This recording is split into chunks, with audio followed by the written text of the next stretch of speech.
panas dia hatinya ya, kipas-kipas gitu. Bapak gitu. Bayangkan kalau bapak punya anak perempuan loh. Sendiri yang bilang ini tentang hukum bukan tentang perasaan. Betul tidak? Ingat? Ini masalah persidangan, bukan masalah perasaan. Bayangkan, Bayangkan. bapak punya anak perempuan. Emaknya begini nih udah kayak setan nih, waduh. Serasa kesakitan dan serasa ketakutan. Kayak setan nih, wah. Aku ketakutan dan kesakitan. Dan Ruben ada kekhawatiran anak-anak ini akan ceplos. Yang mungkin dia ingin Ruben tidak dengar. Rumah itu banyak memang silumannya nih, si lucu imut dan mengemaskan. Papa di Benar-benar. pencitraan ya datang melayat. Bilang, dia juga tunjukkan dong ke publik apa hasilnya. Wendah periksa ya, Gio juga periksa gitu. Dia emang kontraktor kok dari dulu. Papi aku dari dulu kontraktor. RAB itu nggak ada, Den. Ya itu bukan kontraktor, melainkan mandor. Kita mandor guys gitu. 6 miliar harusnya dikali 2 ya, itu 2 kali lipat berarti sekitar 12 miliar ya, bener. Tadi ketika Wendah bilang dia juga ikut menghabiskan 20 miliar di dalam rumah itu rumah apa yang kamu bikin? Rumah hantu apa gimana nih, Nas? Biasa bayi aku. Bayi Oh, berani sampai nunjuk-nunjuk Minola ya. Wendah ngeri, ngamuk kayak setan, guys. Waduh, serasa kesakitan gitu. Waduh, jadi kalian udah tahu kan kemarin mediasinya Gatot, guys. Gagal total. Dan bahkan Wendah sampai teriak-teriak dia, guys. Waduh. Itu kayaknya kehidupan sehari-hari Wendah ya. 11 tahun sama Ruben teriak-teriak mulu. Kata Ruben kan gitu. Teriak-teriak, marah-marah. Bahkan berani nunjuk-nunjuk Minola loh. Buset. Ini semakin kita bisa melihat bahwa tabiat Wendah marah, nggak nyambung, woi, teriak-teriak, loh, buset. Dan ini seperti yang kita duga, guys. Ternyata Ruben ini nggak dikasih ketemu anak-anaknya, takut anak-anaknya ngomong yang sebenarnya ke Ruben bahwa mamanya, waduh, diduga itu ngomong jelek-jelek ke anaknya tentang bapaknya sendiri, coy. Buset. Ini udah semakin mendekati fakta, walaupun belum ya, semakin mendekati. Karena kalau kalian lihat ya ini baru teriak-teriak Wendah, langsung mukanya emosi kelihatan ya. Kita bisa lihat Wendah itu kelihatan emosi di sini, sama kacamata sama pengacaranya.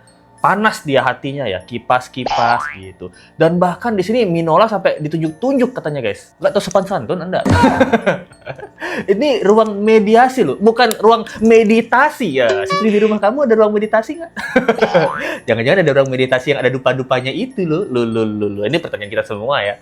Jadi kita lanjut, guys. Bagaimana tentang pernyataan dari ngamuknya gitu. Siluman, si lucu imut dan mengemaskan. Serwenda ini, guys. Ya. Saya menyampaikan pendapat saya terkait dengan masalah Akta 39 itu. Nah, kemudian secara mendadak bangkit gitu loh misalnya. Langsung tuding saya misalnya kayak gitu kan. Bapak gitu. Bayangkan kalau bapak punya anak perempuan loh. Anda tenang. Anda duduk. Anda nggak boleh mengintervensi saya berbicara karena ini masih hasil berbicara dan saya di sini berbicara tentang hukum. Dia sendiri yang bilang ini tentang hukum bukan tentang perasaan. Betul tidak?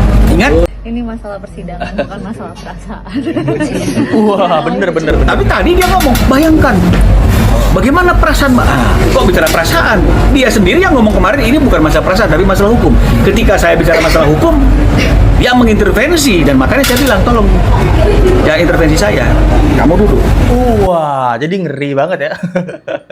Dimana Wendah ini kalau marah tuh kayak begini, guys. Bayangkan, Oh, bayangkan. bapak punya anak perempuan. Oh. Bayangkan bapak punya anak perempuan. Bayangkan bapak punya anak perempuan, mungkin seperti itu dia tunjuk-tunjuk ya gitu. Tapi memang seperti biasa kita kan kemarin bingung ya. Setelah Wendah ini mediasi, blunder apa lagi nih yang akan dilakukan Wendah ya? Apalagi nih jejak digital yang akan mengcounter Wendah? Ternyata jejak digitalnya belum sampai lama, baru minggu lalu di counter lagi, guys. Yang dimana dia bilang ini bukan masalah perasaan, ini masalah persidangan. Pas di sidang ngomongin perasaan. Aduh, memang jaka sembung bawa golok, guys. Pasti di sana Ruben udah ketawa mulu deh. Lihat kan kalian. Nah, ini tiap hari 11 tahun nih, saya ditunjuk-tunjuk nih. Tunjuk-tunjuk, dituduh-tuduh nggak jelas sama yang ini nih. Jangan-jangan seperti itu ya. 11 tahun, bro. Waduh, gimana nggak enek Ruben? Minola aja kayaknya baru 30 menit di sana udah enek kayaknya ya. Mungkin kebiasaan selama ini dia didengar terus sama Ruben, jadi akhirnya bawa-bawa sampai hari ini ingin didengar terus, tapi nggak sabar untuk mendengar apa yang disampaikan oleh orang. Oh, bener. Mungkin kebiasaan Ruben dulu ya. Berarti salah Ruben nih, Ben. Kamu mendidik Wenda untuk didengar terus. Akhirnya dia tidak mau dengar orang. Netizen yang udah mengkritik dia aja jutaan didengar nggak? Enggak. Tetap dia sama papio-papionya. Loh. Ini ada yang bilang dia teriak-teriak kesel. RO udah nggak penurut kayak dulu. Bener. Sekarang itu Ruben kan udah nggak mau nurut ya gitu. Siapa lu? Mungkin anak-anaknya nggak mau nurut juga, tapi dipaksa dia. Oh, mungkin juga ya. Tidak boleh ketemu ayah. Kalau kamu ketemu ayah, akhirnya kebusukan mama terbongkar. Tapi seperti itu nih pertanyaan ya. Dia kenapa ya? Kok nunjuk-nunjuk ke Bang Minola? Emang Bang Minola lakuin apa ke dia? Ya bener juga ya. Bang Minola kan hanya menyampaikan fakta. Seperti yang Ruben bilang. Dia kalau orangnya salah ya, atau keliru ya, dia cuma pengen dengar apa yang dia pengen dengar. Jadi kalau di luar apa yang dia pengen dengar, dia nggak mau tahu, guys. Makanya ditunjuk-tunjuk Bang Minola. Ruben ada nggak nunjuk-nunjuk? Hah? Kalau nunjuk-nunjuk pengacara Sarwenda, kepleset tangannya Ruben. Iya, licin. Seperti itu ya. Nah, kata Ruben juga apa? Dia ini kalau marah pasti teriak-teriak. Di sini kan sudah jelas banget. Gimana coba nanti sama anak-anaknya? Anak-anaknya diteriakin nggak? Nah, nih pertanyaan kita kan. Masa emaknya begini nih udah kayak setan nih, waduh. Serasa kesakitan dan serasa ketakutan. Kayak setan nih. Wah, aku ketakutan dan kesakitan. Bayangkan Pak Minola punya anak perempuan. Ini diduga habis teriak menunjuk kuasa hukum Ruben, Sarwenda langsung pergi. Ya, memang bener. Orang kalau salah tuh pasti langsung kabur, guys. Biasanya kan gitu ya, takutan, nggak enakan, kabur, bingung gitu. So telepon. Waduh. Kita nggak pernah ketemu sama anak itu. Mana yang lebih fair? Mana yang lebih harus dikedepankan? Bang, sepertinya dari pihak sana merasa ketakutan sekali kalau untuk anak-anak tuh ketemu sama bapaknya gitu, Bang. Ada seperti itu nggak sih, Bang? Itu juga yang tadi disampaikan oleh Ruben. Nah, part Karena ini guys. anak yang paling kecil ini kan suka ceplos-ceplos. Jadi khawatir kalau misalnya tanpa pengawasan, tanpa ini kan dia selalu kan setelah kesehatan kan selalu ingin didampingi oleh dia sebagai ibunya kan harusnya kan ada quality time lah mereka bertiga kan begitu. Toh ini anak-anak sama lu terus selama ini, tinggalnya juga sama lu apa sih gitu loh. Mungkin menurut dugaan Ruben ada kekhawatiran anak-anak ini akan ceplos, sesuatu yang mungkin disampaikan di ruangan tertutup internal mereka yang mungkin dia ingin Ruben tidak dengar. Wah, itu mah teori konspirasi yang mendekati kenyataan. Kita mah dan let's go udah dari dulu curiga, jangan-jangan nih anaknya gitu. Kalau ketemu Ruben dikasih tahu yang sebenarnya. Soalnya Onyo pun seperti itu. Onyo pindah dari rumahnya Wenda, akhirnya buat story. Dia bagaimana dia tahu di rumah itu banyak memang silumannya nih, si lucu imut dan mengemaskan. Banyak juga nih bisikan-bisikan setan selalu ikut-ikutan gitu maksudnya di rumah itu. Makanya rumah itu sekarang jadi kerajaan apa? Kerajaan setan. Loh. Kerajaan selalu ikut-ikutan. Gitu guys. Nah, soalnya terakhir kan kemarin Tania itu sempat bilang ke Ruben sendiri, "Papa waktu melayat ini kakek apa Yeye ya kalau nggak salah ya namanya. Yeye itu pencitraan Pak ya." Wah, tahu dari mana nih? Udah nggak mungkin lagi nih. Kalau nggak tahu dari ibunya, kalau nggak dari ibunya, dari pacar ibunya, berarti memang dua-duanya ya diduga mengajarkan anak-anaknya untuk diduga ya membenci bapaknya. Apalagi sekarang lihat bapakmu udah pencitraan, penyakitan lagi. Nah, kamu ketularan tuh nanti. Untung mama nggak ketularan, mama nggak pernah ngewong. Itu ada CCTV ya, mama nggak pernah ngewong ya. Takut-takutnya seperti itu kan. Parah banget, coy. Parah banget. Ini ketakutan terbesar dia adalah mempertemukan anak ke bapak kandungnya. Entah rahasia apa di balik itu. Bener sih. Jangan-jangan anaknya juga cerita ya. Oh, om itu. Si om itu suka nginep di rumah gitu. Boboknya nggak tahu udah di mana. Tiba-tiba pagi keluar dari kamar mama aja. Nah, seperti itu ya. Cerita bahaya juga kalau ketahuan. Misalnya dugaan nih, gitu. Belum tentu benar ya, teori konspirasi. Anaknya cerita, apa makin nggak disikat? Dua sejoli itu guys, buset. Ada yang bilang dia emosi, keuangan semakin menipis, ya itu juga salah satunya mungkin ya. Gitu. Apa sih yang dipertahankan? 200 juta. Demi 200 juta dia tidak mau memberikan kesempatan bapaknya tinggal sama anaknya, guys. Jadi ada sih kekhawatiran ke arah sana. Ya, karena kan Pasti ini kan itu, Pak. sama seperti Ruben ngomong di Brownies ketika dia berkunjung melayat ya ketika ada kemalangan dan esoknya dia masih boleh loh ngantar anak-anak ke sekolah tanpa syarat ya. Iya. Kemudian anak-anak tuh ngomong misalnya menurut Ruben yang dia di acara ininya dia, papa ini pencitraan. Pernah dengar kan? Iya. Wih. Papa ini Benar-benar. pencitraan ya datang melayat. Nah, ini kan keceplosan anak kecil. Jadi yang terjadi mungkin kebiasaan selama ini dia didengar terus sama Ruben. Jadi akhirnya ke bawah-bawah sampai hari ini ingin didengar terus, tapi nggak sabar untuk mendengar apa yang disampaikan oleh orang. Kami khawatir. Kalau memang dia sekhawatir itu, kok baru sekarang khawatirnya? Harusnya khawatirnya dari dulu, kan dia yang menemani Ruben pada waktu titik terendah kesehatannya. Waduh, jadi Wendah ini, Bang Minola, dia khawatir. Bukan khawatir kesehatan anak-anaknya. Khawatir ketahuan. Ketahuan busuknya. Aduh, butuh masukannya. Nah, ketahuan omongan busuknya, butuh masukannya mungkin ke anak-anak gitu. Oh, ternyata selama ini, nah, di rumah mama bilang ke Tania Talia, papa gimana nak? Coba bilang lagi. Nah, soalnya biasanya Ruben ini kalau ngomong itu pasti ada bukti dan menurut fakta. Nah, kalau Wenda itu biasanya nih ya, nggak semua. Itu ngomong itu berdasarkan perasaan. Perasaan gue sih, ya, debt collector ke sini. Nah, padahal debt collector halu bagaimana nih pertanyaan kita ya? Perasaan gue. Punya cewek yang ngomong masalah perasaan mulu ya, apalagi sekarang perasaannya tersakiti kan, jadi pokoknya apa tentang Ruben pahit mulu lah gitu. Dan Kak Ruben sudah cek kesehatan dan hasilnya ada penyakit yang serius masih. Kemarin sudah dilihat nggak non reaktif? Oh udah pak. Berarti sudah toh? Sudah kan? Benar. Nah sekarang makanya saya bilang, dia juga tunjukkan dong ke publik apa hasilnya.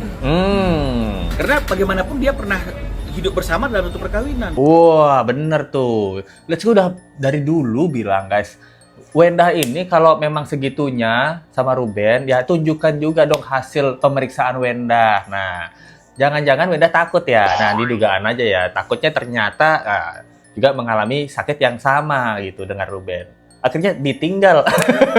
Ditinggal deh sama ini Papio. Apa takut seperti itu nih pertanyaan kita ya gitu. Jangan-jangan kalau misalnya dugaan aja. Ini teori konspirasi ya. Teori konspirasi ketika misalnya Wendah juga ikut melaksanakan cek dan pengobatan dan ternyata dugaan nih dan teori konspirasi Wendah ini positif. Nah, kan netizen atau warganet pasti pengen juga dong. Coba itu Gio dites juga dugaannya. Biasanya kalau dugaannya Gio tes juga dan hasilnya positif, kok bisa? Kalian berdua nih ngapain sih? Kok bisa dua-dua positif tuh? Berarti kan ada penyaluran ya di situ ya. Nah, penyaluran apa? Penyaluran kasih sayang. Karena mungkin kadang-kadang virus itu bisa tersebar tanpa apa? Susah nyapu nih. Ya itulah pokoknya. Nah, teori konspirasinya kan ketika Wendah periksa ya otomatis pasti nih warganet itu pengen minta Gio juga periksa gitu. Kalau Gio aman berarti memang mereka mungkin nggak pernah ngapa-ngapa, atau Gio pakai pengaman ya gitu. Maksudnya pakai pengaman alat makannya gitu. Mungkin tidak pernah bersentuhan gitu. Pokoknya aman lah semuanya gitu. Tapi kalau Wendah ternyata juga hasilnya non reaktif, berarti sama Ruben juga non reaktif. Nah, gimana nih? Berarti ini omongan hihi ini apa? Omongan halu dong berarti. Selama 11 tahun Ruben serumah sama anaknya nggak napa-napa. Ya bener, 11 tahun sama anaknya nggak kenapa-napa. Sekarang baru diributin ya gitu. Onyo aja tinggal sama Ruben, aneh kan? Ada apa sebenarnya? Nah, itu dia guys. Masalahnya kalau Wendah bilang ini demi kesehatan anak-anaknya, berarti Onyo nggak dianggap anak. Karena nggak peduli. Wah, yang penting anak gua dua nih lah. Yang Onyo, itu wah nggak peduli gitu. Ya kan? Kalau memang katanya Wendah demi anak-anak, berarti kan dia juga akan mengupayakan untuk Onyo itu kembali lagi ke dia gitu. Nyo jangan tinggalin mamanya gitu. Atau mungkin sekarang Onyo diduga dibenci Wendah karena ya Onyo udah ke Ruben dan Ruben udah mengetahui apa aja yang Wendah katakan tentang Ruben kepada Onyo dan itu mungkin udah dilaporin sama Onyo. Makanya sekarang Wendah benci juga sama dia. Nah, Jangan-jangan kalau anaknya Thalia Tania ini ke tempat Ruben dan menceritakan sebenarnya, Wenda bisa benci juga sama dua anaknya ini. Nah, nggak tahu juga ya, ini pertanyaan kita ya. Soalnya dia, ketakutan dia itu ketakutan yang tidak wajar menurut kita semua ya. Nggak wajar banget ketakutan dia, dan alasannya itu terlalu diada-adain gitu. Kayak rembesan dia ke Ruben ya. 200 juta kayaknya diada-adain, itu Dogi 9 juta. Uang les 22 juta gitu. Kayak itulah, jadi diada-adain gitu loh. Soalnya dicari juga nih masalah tentang 20 miliar yang Wenda bilang, guys. Ini kita lihat ada videonya ya. Jadi dia emang kontraktor kok dari dulu. Papi aku dari dulu kontraktor. Jadi akhirnya dia bilang, ya udah sini gue yang bangun aja. Gue mau bangun buat cucu gue. Dia bilang kayak Katanya gitu kerja di dengan sangat bengkel. happy-nya. Terus aku bilang, gak usah apa, udah istirahat aja, maksudnya santai-santai aja. Dia bilang enggak. Ya udah, aku kan pakai desain interior juga. Semua vendor keluarin harga. Papi aku keluarin harga paling murah. Harga paling murah katanya, guys. Spek paling bagus. Ngomong apa, dia nggak ada duit, nggak ada yang asal-asalan. Asal-asalan. Setiap rumah punya cerita. Awal bangun rumah ini, aku tuh punya banyak banget keinginan. Aku rekomendasiin banget RK Kontraktor. Yuk wujudkan rumah impian megah kamu bareng RK. Sama RK Kontraktor, kami bukan sekedar membangun, tetapi kami juga merancang. Mulai dari 6 juta meter persegi, RK siap bantu wujudkan rumah impian kamu melalui RAB itu nggak ada, Den. Jadi kan kalau kita melakukan suatu pembangunan rumah itu kan pasti selalu ada RAB, rencana anggaran biaya. Biar gak bingung, ini alur bangun rumah yang benar. Mulainya selalu dari survei, gambar kerja, harga masuk ke RAB. Ini tahap paling krusial supaya kamu tahu estimasi biaya yang realistis dari awal. Kalau semuanya clear, baru jalan ke mobilisasi. Lu udah jelas kayak gini dari awal, kamu gak bakal keteteran di tengah jalan. Gak bingung soal biaya, gak panik kalau ada perubahan, dan progres proyek jauh lebih stabil. Dan di RK siap bantu bangun mulai dari 6 juta per meter dengan standar pengerjaan yang konsisten. Nah, ini kalau dicek, apakah mungkin RA Kontraktor tidak memberikan RAB? Jawabannya adalah sangat tidak mungkin. RA Kontraktor bekerja tanpa RAB gitu. Mustahil katanya mengeksekusi proyek rumah tanpa RAB. Nah, ternyata direvisi, guys. Ternyata posisi papinya itu bukan kontraktor, melainkan mandor. Kita mandor, guys, gitu. Jika papi bukan kontraktor, lalu mengapa dia berada di proyek itu selama 2 tahun? Nah, lebih tepatnya sebagai mandor utama atau pengawas lapangan. Nah, ini statementnya Ruben masalah RAB itu, guys. Wah, lumayan deh. Udah 2 kali lipat dari biaya awal soalnya. Nah, 2 kali lipat dari biaya awal. Di biaya normal itu 1000 meter. Kan rumahnya Ruben 1000 meter ya, dikali 6 juta. Soalnya tadi dia bilang 6 juta itu per meter gitu. Jadi biaya normalnya adalah 6 miliar rupiah. Nah, waduh, 6 miliar, guys. Iya, ya. Jika owner mengatakan biaya sudah bengkak 2 kali lipat dari estimasi atau harga normal, berikut rumusannya. Jadi 6 miliar harusnya dikali 2 ya, itu 2 kali lipat berarti sekitar 12 miliar ya. Bener. Ruben itu sekitar 11 miliar dia bilang kan. Nah bener nih, ya mendekati lah, beda 1 miliar ya. Oke lah, masih nggak masalah. Jadi mari kita sandingkan angka hasil rumus di atas dengan total uang yang disetor owner ke rekening pribadi vendor. Total uang yang disetor vendor adalah 11 miliar, 300 juta. Jadi rumus pembangkakannya 2 kali lipat, ya sekitar 12 miliar. Nah angka ini mengejutkan, kenapa? Karena 11,3 itu mendekati 12 miliar. Jadi pertanyaannya, penambahan dana 20 miliar plus dana talangan yang lumayan dari vendor tidak masuk akal. Vendor P ya, vendor papi itu maksudnya. Itu nggak masuk akal sama sekali katanya, guys. Ini sama sekali tidak masuk akal dan runtuh total secara matematika konstruksi. Jadi ketika Wenda bilang dia juga ikut menghabiskan 20 miliar di dalam rumah itu rumah apa yang kamu bikin? Rumah hantu apa gimana nih? Nah, soalnya lenyap kayak ditelan hantu, bagaimana nih? Nah, jadi netizen pun bahkan nggak sebodoh itu untuk merasa bahwa rumahnya Ruben ini yang kemarin dibayar 11 miliar itu udah jauh dari RAB yang ditunjukkan di awal. Di mana RAB awal 6 miliar. Tapi ternyata pembangunnya 11,3 miliar. Ya, kita bisa buatin 12 miliar lah. Bengkak 2 kali lipat. Itu Ruben bisa beli atau ngerenovasi 2 rumah itu. Dan ternyata Wenda di sini juga bilang, hitung-hitungan dia itu sampai 20 miliar. Dan masih dihitung. Belum ada buktinya, dia masih dihitung gitu, masih dihitung. Dihitung gaib apa dihitung goib apa? Hitung-hitungan goib apa gimana nih? Nah, ini pertanyaan kita ya. Nambah lagi Ben, jangan diaudit masalah duit anak, duit rumah, audit ulang Ben. Kontraktornya pakai siapa? Audit ulang gitu. Nah, kalau ternyata kontraktornya enggak Pak, ini sebenarnya memang bener 6 miliar, nggak tahu tuh kenapa jadi 11 miliar. Nah, itu Ben, ternyata, wih, kayak lintah lu, diperes lu. Diperes sama belanjaan-belanjaan gaib yang kagak tahu kemana, gitu. By the way, sama nyokapnya Gio udah ketemu belum, men? Waktu itu ketemu di acaranya Kareso kan, waktu itu launching. Guys, menurut kalian kalau si Ben ini udah nikah sama Gio itu masih bisa seperti waktu sama RO dulu gak? Seluruh keluarganya diboyong ke rumahnya gitu. Mulai dari ipar, saudara, adik semuanya diboyong ke rumahnya. Kayaknya nggak bakalan bisa seperti itu deh. Nah, bener tuh. Ini Bu, kalau nanti nikah sama Gio ini harus perhitungan juga ya. Wenda ini kan hobinya memang ngumpulin keluarganya dia. Itu diboyong nggak keluarganya, adiknya, ponakannya, emaknya gitu, keluarga-keluarga yang lain gitu. Udah siap belum? Nah, itu dia yang bisa disampaikan gimana menurut kalian tentang kasus kali ini guys.